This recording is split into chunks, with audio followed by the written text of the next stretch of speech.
बिबुंगिरि बिथांमोननिसिम साबायखर थाबाय। दिनै जोङो बे प्रेस बिबुंथिनि गेजेरजों मोनसे बाथ्राखौ खेंफोरथि होनो सानदों जे दिनै जोङो धीरेन बर' बिथाङा बेलसि दख'रा एबसुनि हेंथायै माखासे बाथ्रा बुंनाय मिडियानि गेजेरजों जों नुनो मोन्दों। दा बेनि सायाव जों खेंफोरथि होनो सानदों।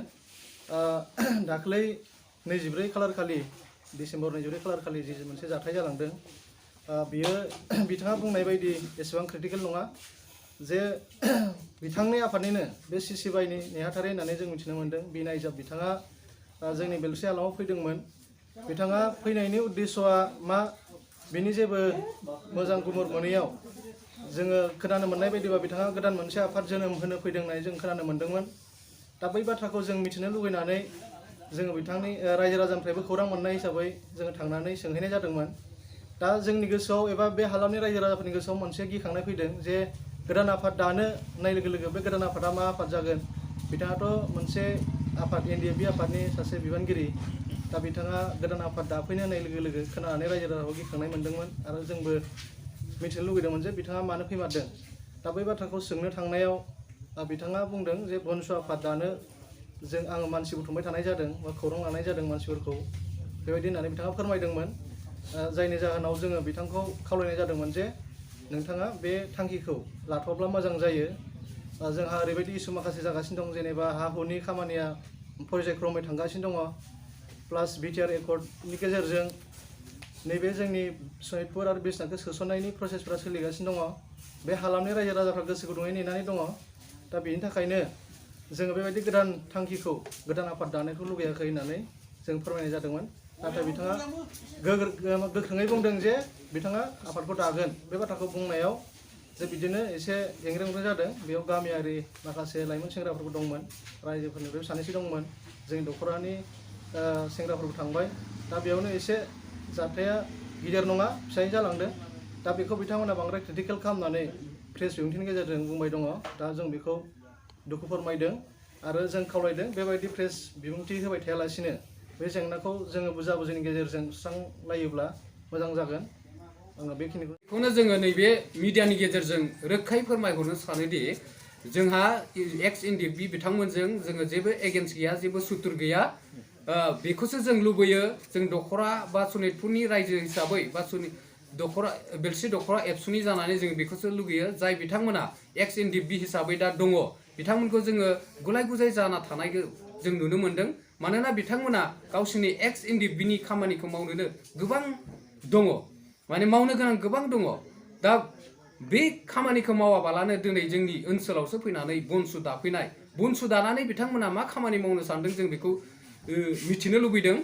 दा गिबियाव आं खावलायनो नागिरदों, जोङो बेलसि दख'रा दुलाराय बर' फरायसा आफादनि जानानै नोंथांमोना गिबियाव खौसेथि जानानै नोंथांमोना जा 2020 मायथाइयाव जि BTR एकर्ड खालामनानै लाबोबाय, बे एकर्डआव थानाय मोनफ्रोमबो दफाफोरखौ नोंथांमोना गिबियाव खौसे जानानै थख'यै दफाफोरखौ मावफुंनानै खोन्थाग्रो।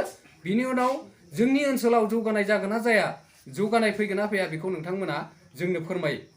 BTR एकर्ड मावफुंजायैनि सिगाङावनो नोंथांमोना बायदि मैया सिमां सुजुनानै गावसिनि पलिटिकेल लाबालाबनि थाखाय बायदि मैया खामानि मावनानै जोंनि बर' रायजो राजाफोरखौ गुलाय गुजाय सोनाया बेयो जोबोद दुखुनांथाव होननानै जों सानो।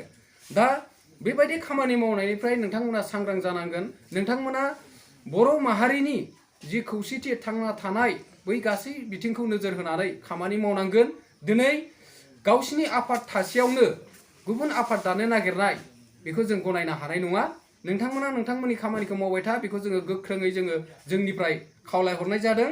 जोङो नोंथांमोनजों जेबो बेबायदि नोंथांमोना जि धीरेन बर' बिथाङा जिबायदि बाथ्राखौ बुंदों, ससियेल मिडिया बा प्रेस मिट लानानै जिबायदि बाथ्राखौ बुंबाय थादों जे जोङो बिथांखौ बुना हरदों बा गाज्रि एक्सन लादों, बे गासिबो बाथ्रायानो नंखाय। दिनै धीरेन बर' बिथाङा फैनानै नायफै, सोंफै जोंनि एरियायाव जि जायगायाव जादों, जौगाफुर होननाय मोनसे जायगायाव जादों, बेयाव फैनानै सुलु लाफैनो हागोन बिथांखौ जों माबायदि खालामदों। आरो बिथां बिनायजाबा बेयाव आफाद हिसाबै फैखायाखै। बिथाङा गाव हारसिंसो फैदों बेयाव। बिथाङा गावनि पार्सनेल लाबालाबनि थाखाय जोंनि ओनसोलाव फैनानै बेबायदि खामानिखौ मावनो थांखि लादों नङा होमबा आरो धीरेन बिथाङा बिनायजाबा जोंनि ओनसोलाव फैनानै मा खामानि मावफैदों बेखौ जेबो मिथियाबालानो जोंनि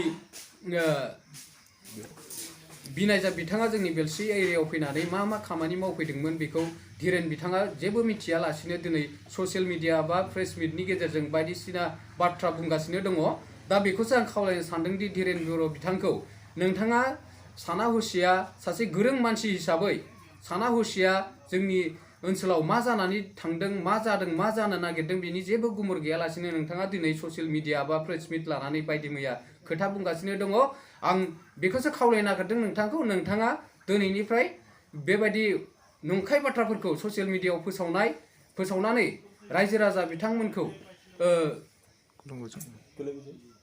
गुलाय-गुजाय खालामनो दासान गुजाय दा खालाम बेखौनो आं बेलस्रि दख'रा दुलाराय बर' फरायसा आफादनि जानानै गुरै खावलायहरनाय जाबाय गोजोन्थों लोगोसे जोङो बे ओनसोलनि रायजो राजाया लुबैयो जे बेवहाय मोनसे दिदोमै थाखानाय एबसु बा फरायसा आफाद दङ लोगोसे बर' थुनलाइ आफाद दङ बिथांमोनानो रायजो राजानि खामानिखौ मावबाय थादों दा बे हिसाबै रायजो राजाया लुबैयाखै बेखौ जोंनो रोखायै फोरमायदों लोगोसे बिथाङा धीरेन बर' बिथाङा CCBIनि आफादगिरि होननानै जों मिथिनो मोन्दों दा बिथांनि CCBIनि थांखिया जाबाय माने BTR एकर्डनि दफाफोरखौ इमप्लिमेन्ट खालामनाय दा बिथाङा बै आफादनिनो आफादगिरि जानानै BTR एकर्डखौ नेग्लेक्ट खालामबाय थानाय बा BTR एकर्डआ ओंथि गैया होनबाय थानाया खोब दुखुनांथाव दा बिथाङा थारैनो NDFB आफादनि ना बनसुनि ना बिथाङा CCBIनि हाबा मावदों जों बेखौ मिथिनो लुगैदों जों लुबैयो जे बिथाङा बेबायदि मोनसे आफाद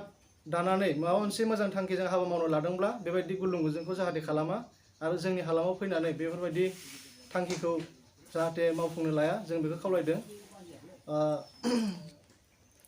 आं बेखिनिखौनो बुंथ'नाय जाबाय।